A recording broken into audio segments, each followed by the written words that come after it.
الحمدللہ رب العالمین والصلاة والسلام علی خاتم النبیین اما بعد فاعوذ باللہ من الشیطان الرجیم بسم اللہ الرحمن الرحیم۔ بابا جی اور گھر کے جھگڑے، یہ مضمون غیبت کی تباہ کاریاں صفحہ 215 تا 230 سے لیا گیا ہے۔ دعائے عطار، یا رب المصطفیٰ، جو کوئی 17 صفحات کا رسالہ بابا جی اور گھر کے جھگڑے پڑھ یا سن لے، اسے ایمان و عافیت کے ساتھ سبز سبز گنبد کے زیر سایہ جلوہ محبوب میں شہادت عطا فرما، آمین بجاہ خاتم النبیین صلی اللہ علیہ وآلہ وسلم۔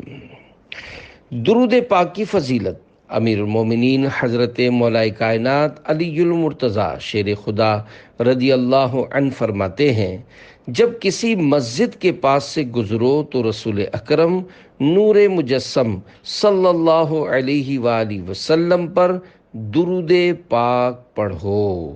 صلو علی الحبیب صلی اللہ علی محمد۔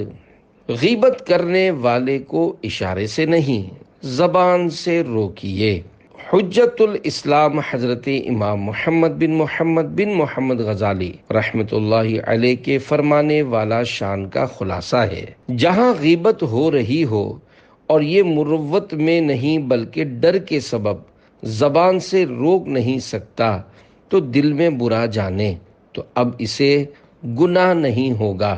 اگر وہاں سے اٹھ کر جا سکتا ہے یا گفتگو کا رخ بدل سکتا ہے مگر ایسا نہیں کرتا تو گناہ گار ہے۔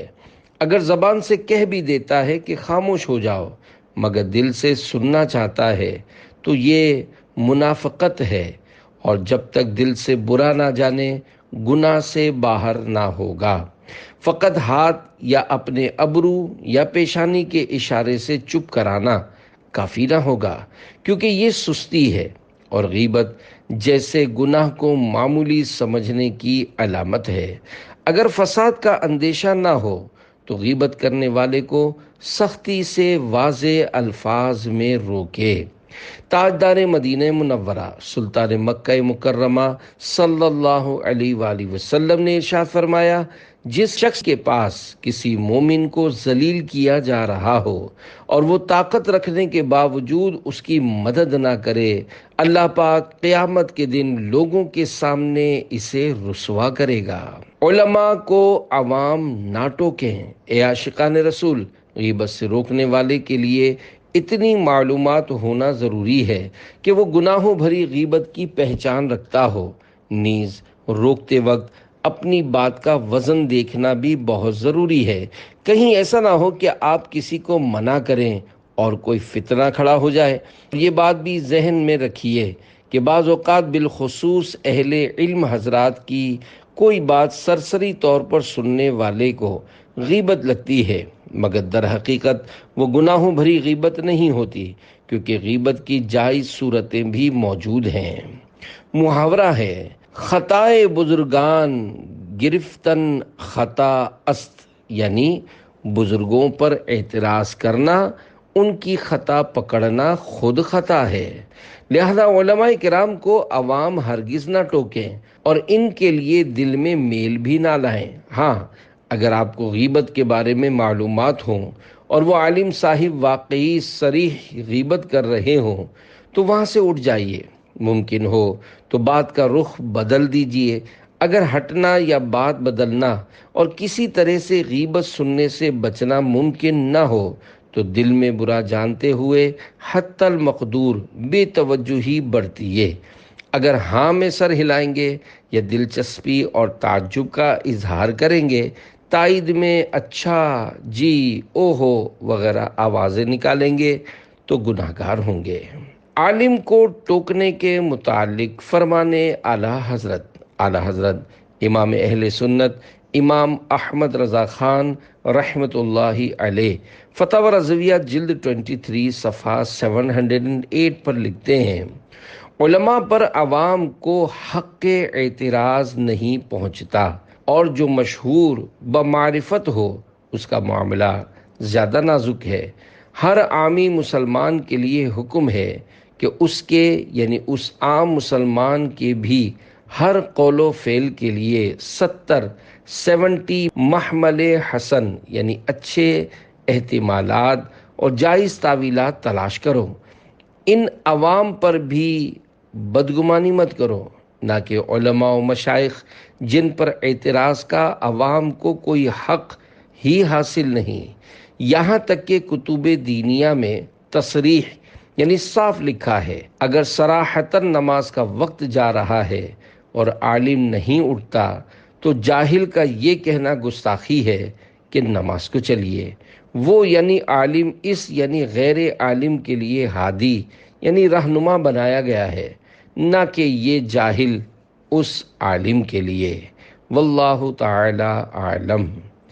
سنو نہ فحش کلامی نہ غیبت و چغلی، تیری پسند کی باتیں فقط سنا یا رب، کریں نہ تنگ خیالات بد کبھی کر دے، شعور و فکر کو پاکیزگی عطا یا رب۔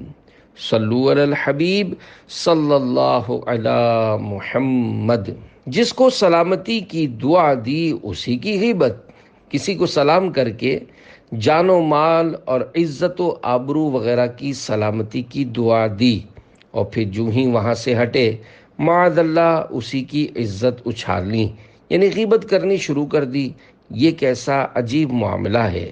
جی ہاں، السلام علیکم کے معنی ہے تم پر سلامتی ہو، لگے ہاتھوں سلام کی نیت بھی ملاحظہ فرما لیجئے۔ چنانچہ عاشقان رسول کی مدنی تحریک دعوت اسلامی کے مکتبۃ المدینہ کی کتاب بحر شریعت حصہ 16 صفحہ 102 پر لکھے ہوئے جزیے کا خلاصہ ہے، سلام کرتے وقت دل میں یہ نیت ہو کہ جس کو سلام کرنے لگا ہوں اس کا مال اور عزت و آبرو سب کچھ میری حفاظت میں ہے اور میں ان میں سے کسی چیز میں دخل اندازی کرنا حرام جانتا ہوں۔ عارف باللہ حضرت سیدنا شیخ ابو طالب مکی رحمۃ اللہ علیہ فرماتے ہیں، اللہ پاک کے نیک بندے ملاقات کے وقت سلام کرتے تو اس سے یہ مراد لیتے کہ تو میری طرف سے سلامت رہا، میں تیری غیبت اور مذمت نہیں کروں گا۔ کروں کسی کی بھی غیبت نہ میں کبھی یا رب، خدائے پاک کرم از پے نبی یا رب، معاف کر دے گناہ تو میرے سبھی یا رب، طفیل حضرت شیر خدا علی یا رب۔ صلو علی الحبیب صلی اللہ علی محمد۔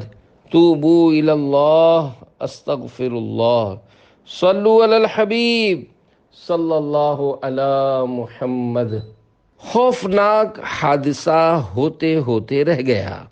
غیبت کرنے سننے کی عادت نکالنے، نمازوں اور سنتوں کی عادت ڈالنے کے لیے دعوت اسلامی کے دینی ماحول سے ہر دم وابستہ رہیے۔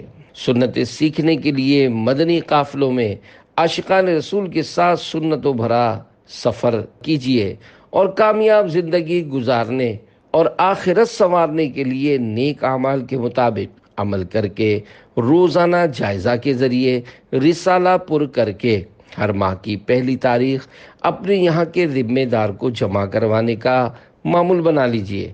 سنتوں بھرے اجتماع میں حاضری دیجئے، نہ جانے کب دل چوٹ کھا جائے اور دونوں جہاں میں بھلائیاں عنایت ہو جائیں۔ آپ کی ترغیب کے لیے ایک مدنی بہار گوش گزار کرتا ہوں۔ 1425 سنہ ہجری میں ہونے والے بین الاقوامی 3 دن کے سنتوں بھرے اجتماع صحرائے مدینہ مدینۃ الاولیاء ملتان شریف کے چند روز بعد سگے مدینہ عفیان سے ملنے ایک صاحب پنجاب سے کراچی آئے۔ ان کے بیان کا خلاصہ کچھ اس طرح ہے، میں اے سی کوچ کا ڈرائیور ہوں، پریشانیوں نے تباہ حال کر دیا تھا، شیطان مجھے باولا بنا کر میرا یہ ذہن بنا چکا تھا کہ دنیا والے مطلبی اور بے وفا ہیں، مجھے خودکشی کر لینی چاہیے، مگر تنہا نہیں، اوروں کو بھی ساتھ لے کر مرنا ہے۔ بہرحال انہوں نے یہ طے کیا ہوا تھا کہ کھچا کھچ بھری ہوئی کوچ کو پوری رفتار کے ساتھ گہری کھائی میں گرا کر سب سواریوں سمیت اپنے آپ کو ختم کر دوں گا۔ ایسے میں سواریاں لے کر اجتماع صحرائے مدینہ ملتان شریف میں آنے کی سعادت مل گئی۔ گویا ان ہی کے لیے خودکشی کا علاج نامی بیان ہوا۔ سن کر وہ خوف خدا سے لرز اٹھے۔ انہوں نے اچھی طرح سمجھ لیا کہ خودکشی سے جان چھوٹتی نہیں، مزید پھنس جاتی ہے۔ انہوں نے سچے دل سے توبہ کی۔ ان کا کہنا تھا کہ بیان کرنے والے کا نام و پتہ لوگوں سے لے کر اب آپ کے پاس دعائیں لینے آیا ہوں۔ ان کے حق میں دعائے خیر کی گئی۔ نماز کی پابندی، ہفتہ وار سنتوں بھرے اجتماع میں حاضری، مدنی قافلوں میں سفر وغیرہ کی اچھی اچھی نیتیں کر کے روتے ہوئے پلٹ گئے۔ کیا خودکشی سے جان چھوٹ جاتی ہے؟ عاشقان رسول کی مدنی تحریک دعوت اسلامی کے مکتبۃ المدینہ کی کتاب بیانات عطاریہ 472 صفحات حصہ دوم کے صفحہ 404 تا 406 پر ہے۔ خودکشی کرنے والے شاید یہ سمجھتے ہیں کہ ہماری جان چھوٹ جائے گی، حالانکہ اس سے جان چھوٹنے کے بجائے ناراضی رب العزت کی صورت میں نہایت بری طرح پھنس جاتی ہے۔ خدائے پاک کی قسم، خودکشی کا عذاب برداشت نہیں ہو سکے گا۔ آگ میں عذاب، حدیث پاک میں ہے، جو شخص جس چیز کے ساتھ خودکشی کرے گا وہ جہنم کی آگ میں اسی چیز کے ساتھ عذاب دیا جائے گا، اسی ہتھیار سے عذاب۔ حضرت ثابت بن ضحاک رضی اللہ عنہ سے مروی ہے کہ اللہ پاک کے پیارے رسول صلی اللہ علیہ وآلہ وسلم کا ارشاد عبرت بنیاد ہے، جس نے لوہے کے ہتھیار سے خودکشی کی تو اسے جہنم کی آگ میں اسی ہتھیار سے عذاب دیا جائے گا۔ گلا گھونٹنے کا عذاب، حضرت ابو ہریرہ رضی اللہ عنہ سے مروی ہے، رسول کریم صلی اللہ علیہ وآلہ وسلم کا فرمان عبرت نشان ہے، جس نے اپنا گلا گھونٹا تو وہ جہنم کی آگ میں اپنا گلا گھونٹتا رہے گا، اور جس نے خود کو نیزہ مارا وہ جہنم کی آگ میں خود کو نیزہ مارتا رہے گا۔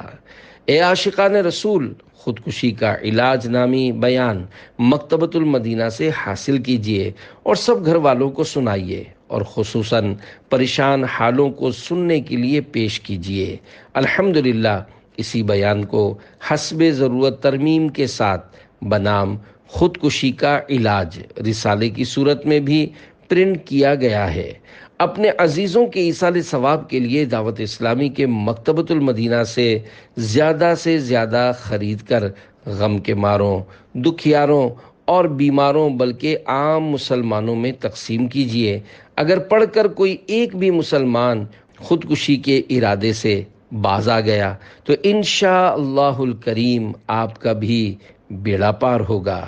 قبر میں شکل تیری بگڑ جائے گی، پیپ میں لاش تیری لتھڑ جائے گی، بال جھڑ جائیں گے کھال ادھڑ جائے گی، کیڑے پڑ جائیں گے ناش سڑ جائے گی۔ مت گناہوں پہ ہو بھائی بے باک تو، بھول مت یہ حقیقت کے ہے خاک تو، تھام لے دامن شاہ لولاک تو، سچی توبہ سے ہو جائے گا پاک تو۔ صلو علی الحبیب صلی اللہ علی محمد، توبو الی اللہ استغفر اللہ، صلو علی الحبیب صلی اللہ علی محمد۔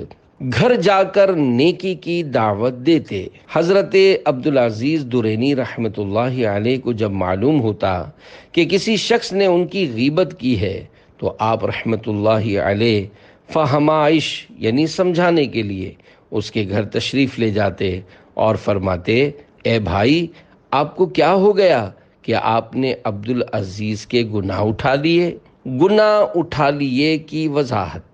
اے عاشقان رسول، اس حکایت سے پتہ چلا کہ ہمارے اسلاف اپنی غیبت کا سن کر دھواں پھواں ہو کر آستینے چڑھا کر غیبت کرنے والے پر چڑھ دوڑنے کے بجائے اگر جانا پڑتا تو اس کے گھر جا کر بھی اس کو نیکی کی دعوت پہنچاتے اور اس کے دل کو چوٹ لگانے والے کلمات ارشاد فرماتے۔ اس حکایت میں گناہ اٹھا لیے جو کہا گیا، اس سے مراد یہ ہے کہ اگر بغیر توبہ اور مغتاب یعنی جس کی غیبت کی اس سے بے معاف کروائے مرا تو جس کی غیبت کی ہے اس کو اپنی نیکیاں دینی پڑیں گی۔ اگر نیکیاں نہ ہوئیں یا کم پڑ گئیں تو اس کے گناہ اپنے سر اٹھانے پڑیں گے۔ آہ، غیبت کا معاملہ بے حد نازک ہے۔ توبہ توبہ، ہماری کروڑوں بار توبہ۔ عہد کیجئے، نہ غیبت کروں گا نہ سنوں گا۔ ہے غیبت سے بچنے کی نیت الہی، میں قائم رہوں کر اعانت الہی۔ اعانت یعنی امداد۔ رحمت پلٹ جاتی ہے۔ حضرت حاتم اصم رحمت اللہ علیہ فرماتے ہیں، جب کسی مجلس میں یہ 3 باتیں ہوں تو ان لوگوں سے رحمت پلٹ جاتی ہے۔ نمبر 1، دنیا کا ذکر۔ نمبر 2، زیادہ ہنسنا۔ اور نمبر 3، لوگوں کی غیبت کرنا۔ عذاب قبر کے 3 حصے۔ حضرت قتادہ رضی اللہ عنہ فرماتے ہیں، ہمیں بتایا گیا ہے کہ عذاب قبر کو 3 حصوں میں تقسیم کیا گیا ہے۔ 1/3 عذاب غیبت سے، 1/3 چغلی سے، اور 1/3 پیشاب کے چھینٹوں سے خود کو نہ بچانے سے ہوتا ہے۔ کتوں کی شکل میں اٹھیں گے۔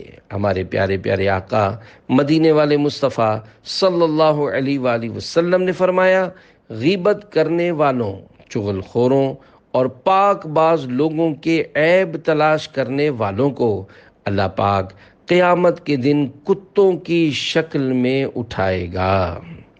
حکیم الامت حضرت مفتی احمد یار خان رحمت اللہ علیہ فرماتے ہیں، خیال رہے کہ تمام انسان قبروں سے بشکل انسانی اٹھیں گے، پھر محشر میں پہنچ کر بعض کی صورتیں مسخ ہو جائیں گی، یعنی بگڑ جائیں گی، مثلا مختلف جانوروں جیسی ہو جائیں گی۔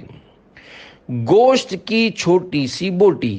اے عاشقان رسول، زبان اگرچہ بظاہر گوشت کی ایک چھوٹی سی بوٹی ہے، مگر یہ خدائے پاک کی عظیم الشان نعمت ہے۔ اس نعمت کی قدر تو شاید گونگا ہی جان سکتا ہے۔ زبان کا درست استعمال جنت میں داخل اور غلط استعمال جہنم سے واصل کر سکتا ہے۔ اس زبان سے تلاوت قرآن کرنے والا اور درود و سلام پڑھنے والا رب العزت کی عنایت سے جنت میں جاتا ہے۔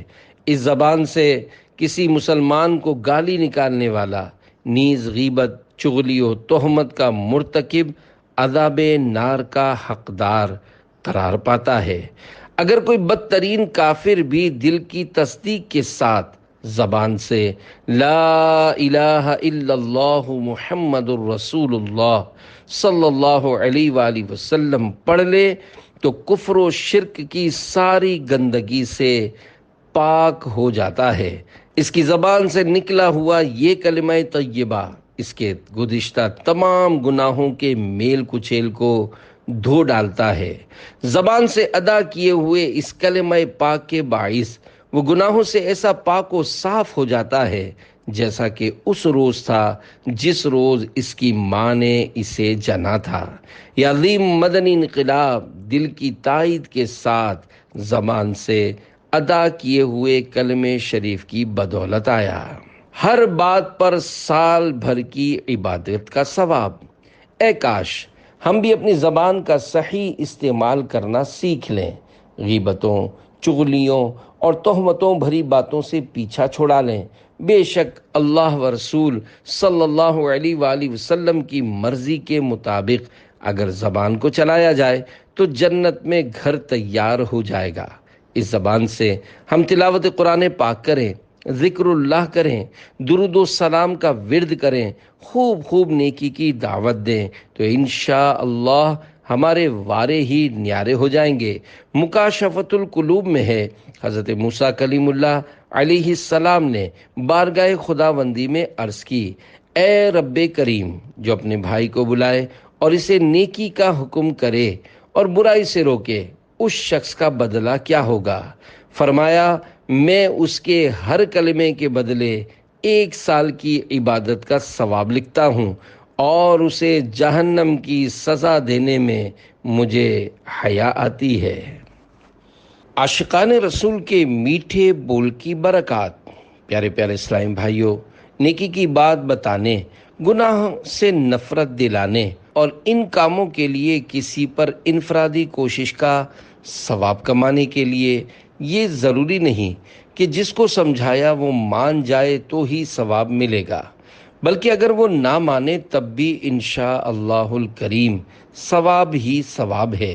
اور اگر آپ کی انفرادی کوشش سے کسی نے گناہوں سے توبہ کر کے سنتوں بھری زندگی گزارنی شروع کر دی، پھر تو انشاءاللہ الکریم آپ کا بھی بیڑا پار ہو جائے گا۔ آئیے اس ضمن میں انفرادی کوشش کی ایک مدنی بہار سنتے چلیں۔ چنانچہ شہر قصور، پنجاب، پاکستان کے ایک اسلامی بھائی میٹرک کے طالب علم تھے۔ بری صحبت کے باعث زندگی گناہوں میں بسر ہو رہی تھی۔ مزاج بے حد غصیلا تھا۔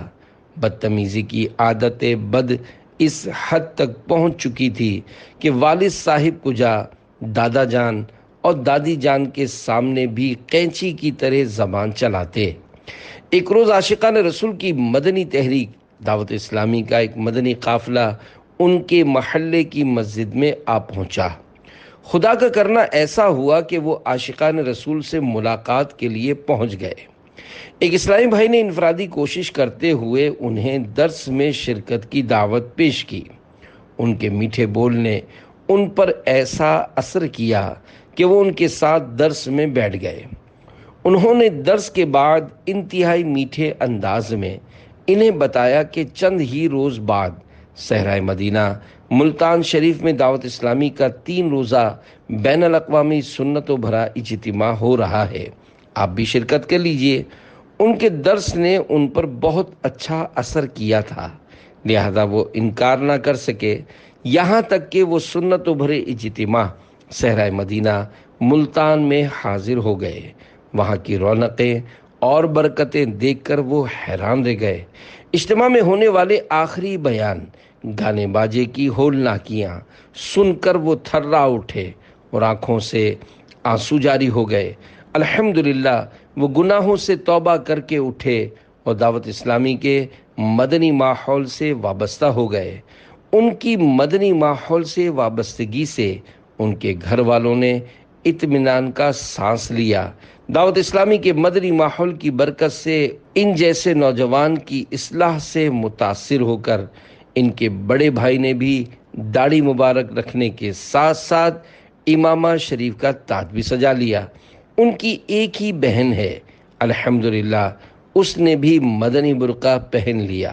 الحمدللہ گھر کا ہر فرد سلسلہ عالیہ قادریہ رضویہ میں داخل ہو کر سرکار غوث اعظم رحمت اللہ علیہ کا مرید ہو گیا۔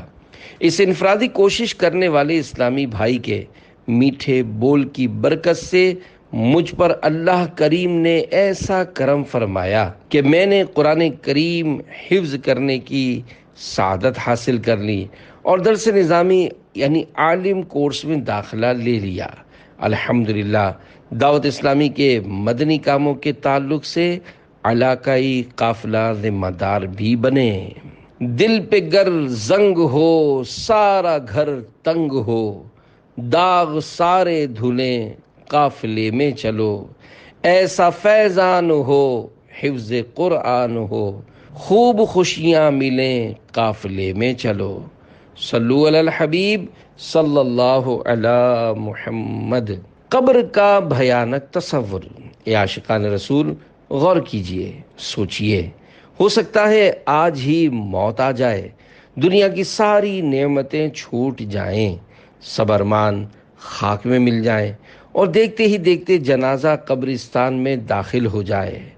آہ آہ آہ، تصور کیجئے اس وقت کیا گزر رہی ہوگی، جب قبر میں تنہا رکھ کر اوپر سے منو مٹی ڈال کر ناز اٹھانے والے رخصت ہو رہے ہوں گے۔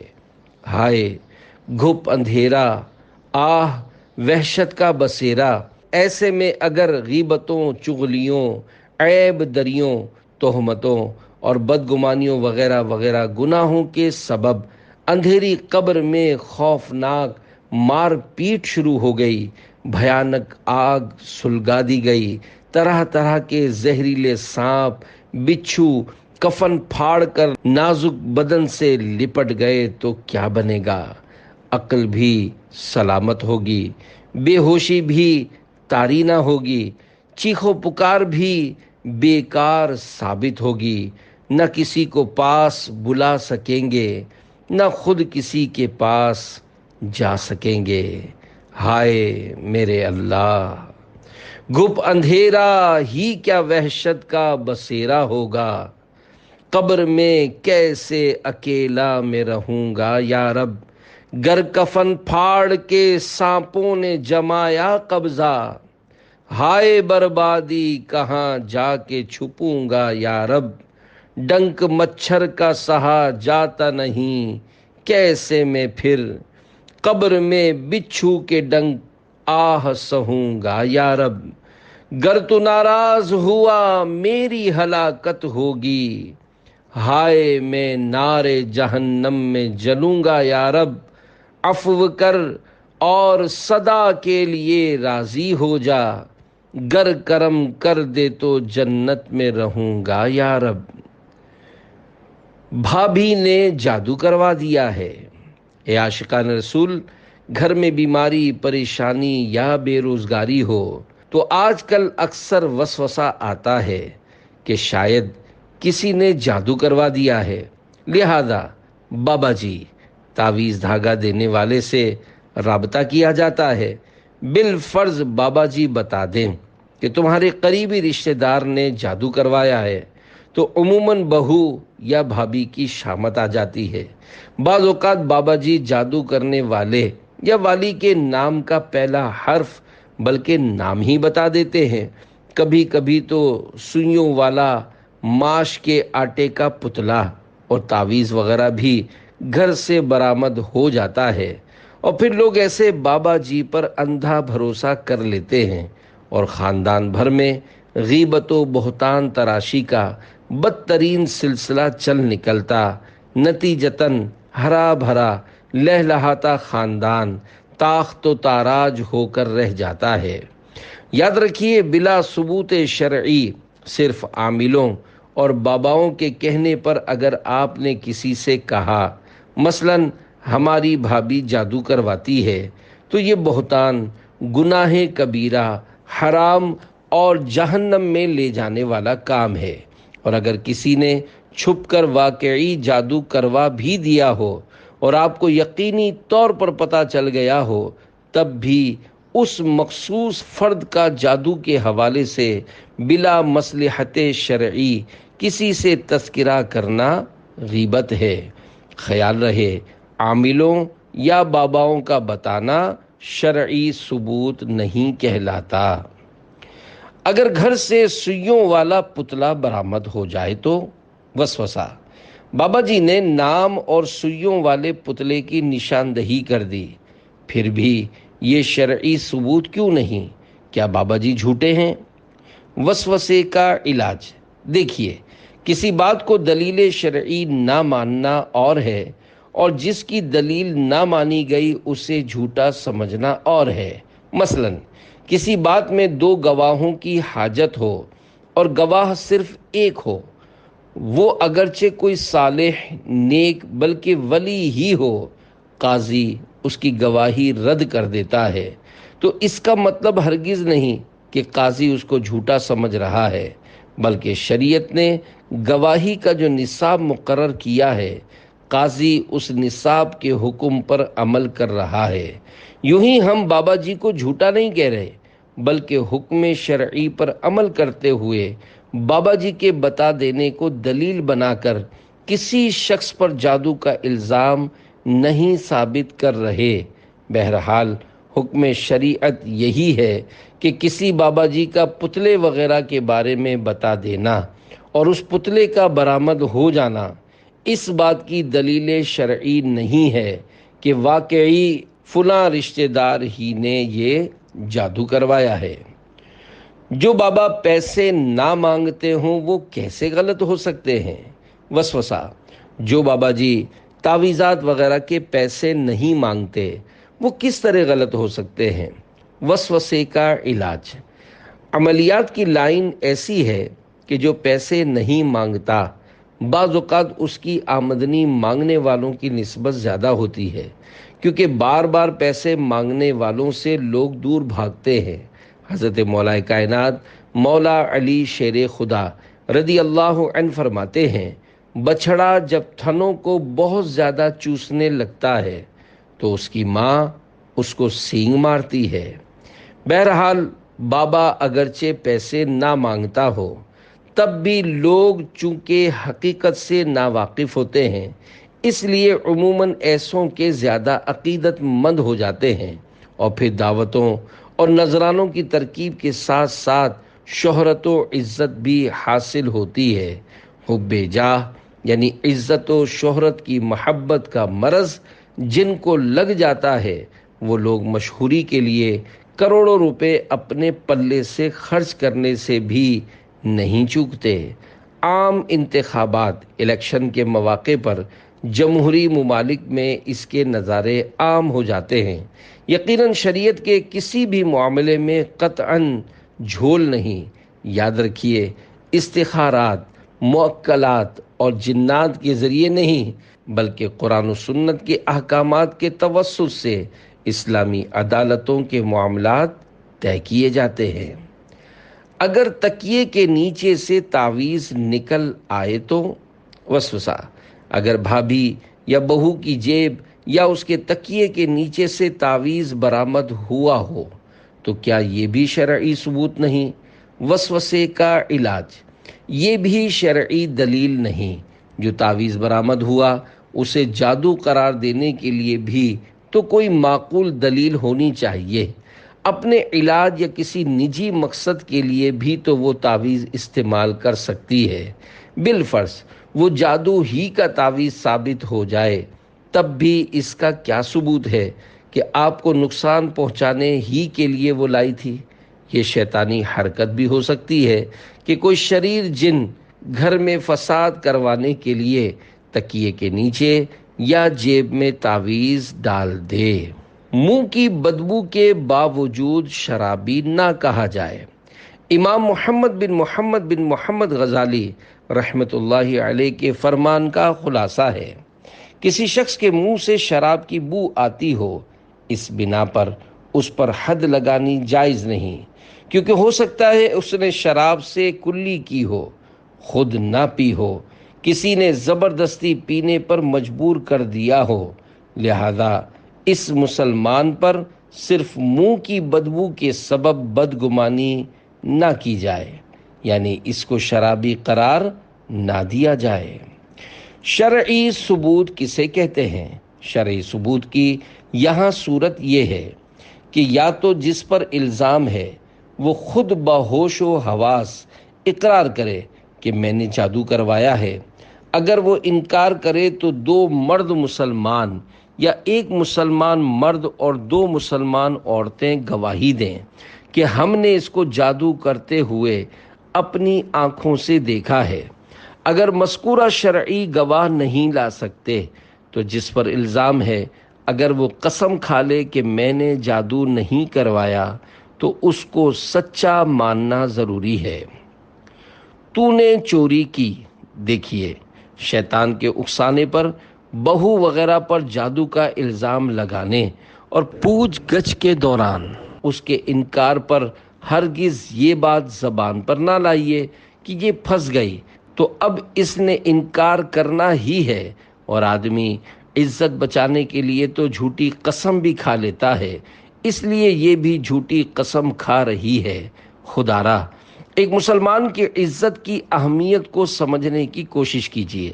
آپ کی عبرت کے لیے ایک ایمان افروز حدیث شریف عرض کرتا ہوں، چنانچہ حضرت ابو ہریرہ رضی اللہ عنہ فرماتے ہیں، اللہ پاک کی عطا سے غیب کی خبر دینے والے پیارے پیارے مصطفیٰ صلی اللہ علیہ وآلہ وسلم کا فرمان عالی شان ہے۔ حضرت عیسیٰ ابن مریم نے ایک شخص کو چوری کرتے دیکھا تو اس سے فرمایا، تو نے چوری کی؟ وہ بولا، ہرگز نہیں، اس کی قسم جس کے سوا کوئی معبود نہیں۔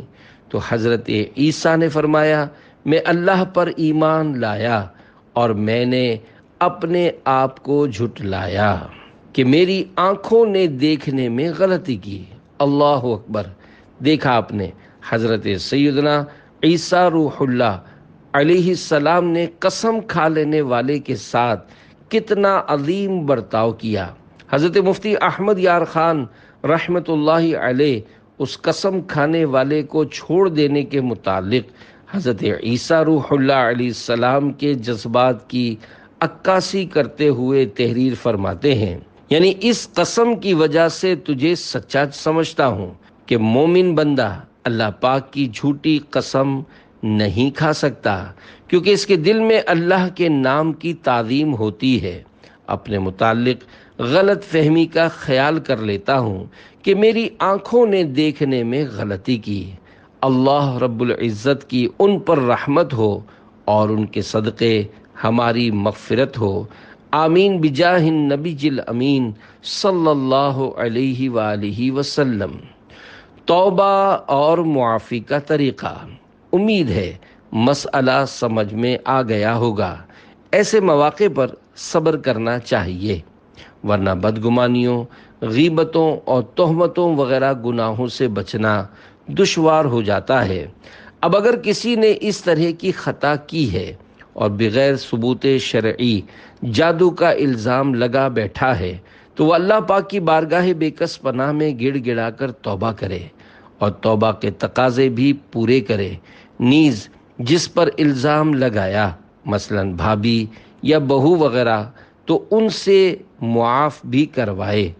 رسمی طور پر صرف سوری کہہ دینا کافی نہیں، بلکہ جس دھڑلے یعنی بے باکی اور دھوم دھڑکے سے اس کی بدنامی اور دل آزاری کی ہے، اسی کی مناسبت سے خوب عاجزی کر کے، گڑ گڑا کر اور ہاتھ جوڑ کر اس سے اس قدر معافی مانگے کہ اس کا دل مطمئن ہو جائے اور وہ معاف کر دے۔ نیز جن جن کو یہ بات بتائی ہو ان کے سامنے بھی کہنا پڑے گا کہ میں نے جھوٹا الزام لگایا تھا۔ واقعی یہاں نفس معافی مانگنے سے انکار ہی کرے گا۔ اب بندے پر ہے کہ معافی مانگ کر دنیاوی طور پر اپنے نفس کی معمولی سی ذلت اختیار کرے یا آخرت کی دردناک رسوائی اور ہولناک سزا۔ دیکھیے، شیطان طرح طرح کے ہیلے بہانے سجھائے گا، وسوسہ دلائے گا کہ مثلاً یوں تو یہ سر چڑھ جائے گی، اس کا دل کھل جائے گا، ہم پر قبضہ جما لے گی، ہماری بدنامی ہو جائے گی وغیرہ۔ آپ ان شیطانی خیالوں کی طرف نہ جائیے، اللہ پاک کی رضا کے لیے حکم شریعت پر عمل کیجیے، انشاءاللہ الکریم اس کی برکت خود ہی دیکھ لیں گے۔ یہاں تک کہ خدا نہ خواستہ وہ واقعی مجرمہ ہوئی تب بھی آپ کی خوش اخلاقی اور عاجزی کی برکت سے انشاءاللہ الکریم آپ کی خیر خواہ بن جائے گی۔ ڈرائیور کی جان بچ گئی۔ کراچی کے علاقے نیا آباد کی ایک اسلامی بہن کے حلفیہ بیان کا خلاصہ ہے کہ میرے ایک بھائی جو کہ عرب شریف کے شہر ریاض میں بحیثیت ڈرائیور ملازمت کر رہے ہیں، ایک دن ڈرائیونگ کے دوران خطرناک حادثہ ہوا اور وہ بے ہوش ہو گئے۔ دماغی چوٹیں اتنی زیادہ تھیں کہ بچنے کی امید نہ رہی۔ ہم لوگ مجبور تھے، ان کو دیکھنے بھی نہ جا سکتے تھے۔ الحمدللہ میں عاشقان رسول کی مدنی تحریک دعوت اسلامی کے اسلامی بہنوں کے ہفتہ وار سنتوں بھرے اجتماع میں شرکت کیا کرتی تھی۔ میں نے بھائی جان والی پریشانی اپنے علاقے کی ایک اسلامی بہن کو بتائی۔ انہوں نے مجھے دلاسا دیا اور مشورہ دیا کہ اسی طرح پابندی سے اجتماع میں شرکت کر کے خوب دعا کیا کرو۔ چنانچہ میں نے ایسا ہی کیا۔ الحمدللہ اجتماع میں کی جانے والی دعاؤں کی برکت سے 3 ماہ کے اندر اندر بھائی جان نے بات چیت شروع کر دی۔ ڈاکٹر بھی حیران رہ گئے کیونکہ دماغی چوٹیں بہت زیادہ تھیں اور بظاہر بچنے کی امید بہت کم تھی۔ الحمدللہ اجتماعات کی برکات پر میری عقیدت اور زیادہ مضبوط ہوئی۔ اے اسلامی بہنوں، کبھی چھوڑنا مت، مصائب کو دے گا بھگا مدنی ماحول، تو پردے کے ساتھ اجتماعات میں آ، تیری دے گا بگڑی بنا مدنی ماحول۔ صلو علی الحبیب صلی اللہ علی محمد۔ فرمانے امیر اہل سنت دامت برکاتہم العالیہ، تسخیر قلوب یعنی دلوں کو قابو کرنے کا بڑا وظیفہ چہرے پر مسکراہٹ رکھنا ہے، مگر سنت کی نیت سے مسکرائیے اور نیکی کی دعوت کی خاطر لوگوں کو قریب کیجیے۔